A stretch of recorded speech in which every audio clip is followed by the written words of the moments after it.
ഇന്ന് നമ്മൾ വന്നിരിക്കുന്നത് ഒരു സിംഗിൾ ഓണർ 2015 റിനോ ലോഡ്ജിയാണ്. ഇതിന് നമ്മൾ എന്താണ് ഒരു ഓഫർ പ്രൈസ് അല്ലെങ്കിൽ കോംപ്രമൈസ്ഡ് പ്രൈസ് അല്ലെങ്കിൽ ഒരു അട്രാക്റ്റീവ് പ്രൈസിലാണ് ഈ വണ്ടി നമ്മൾ നിങ്ങൾക്ക് തരുന്നത്. ഇതിൻ്റെ ഡീറ്റെയിൽസ് ഞാൻ പറയാം.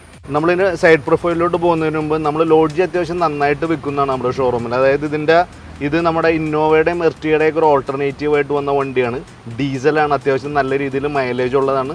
അത്യാവശ്യം മാർക്കറ്റിൽ ചെറിയ പ്രൈസിനാണ് ഇത് കിട്ടുന്നത്. അതിലും കുറച്ചും കൂടി പ്രൈസ് നമ്മൾ കുറച്ച് തരാനുള്ള കാര്യം എന്ന് വെച്ച് കഴിഞ്ഞാൽ ഇത് നമ്മളൊരു വണ്ടിയുടെ എക്സ്ചേഞ്ച് ആയിട്ടാണ് നമുക്കിത് വരുന്നത്. അപ്പോൾ ഇതിന് അത്യാവശ്യം കുറച്ച് പെയിൻറ്റിങ് ടച്ചപ്പ് കാര്യങ്ങളൊക്കെ ഉണ്ട്. അപ്പോൾ നമ്മളിപ്പോൾ എന്താ പറയുക, നിലവിൽ കാണുന്ന കണ്ടീഷനിലാണെങ്കിൽ നമ്മൾ ഒരു നല്ല ഒരു കോംപ്രമൈസ്ഡ് പ്രൈസാണ് നിങ്ങൾക്ക് പറയുന്നത്. നിങ്ങൾ അത്യാവശ്യം വണ്ടിയുടെ വ്യൂ ഒന്ന് നോക്കും. ഇതിൻ്റെ ഇൻറ്റീരിയർ പാർട്ടിലോട്ട് വരുമ്പോൾ ഇൻറ്റീരിയറൊക്കെ അത്യാവശ്യം നല്ല നീറ്റായിട്ടാണ് ഇരിക്കുന്നത്. ഇപ്പോൾ അതിൻ്റെ പറഞ്ഞ പോലെ ഒരു music system, AC, power steering എല്ലാം ഉണ്ട്. ഇൻറ്റീരിയറിലെ ഏറ്റവും അട്രാക്ഷൻ എന്ന് പറഞ്ഞാൽ ഇതിൻ്റെ സ്പേഷ്യസ് ആയിട്ടുള്ള സീറ്റിംഗ് അറേഞ്ച്മെൻ്റ് ആണ്. 7 പേർക്ക് സുഖമായിട്ടിരുന്ന് ട്രാവൽ ചെയ്യാവുന്നതാണ്.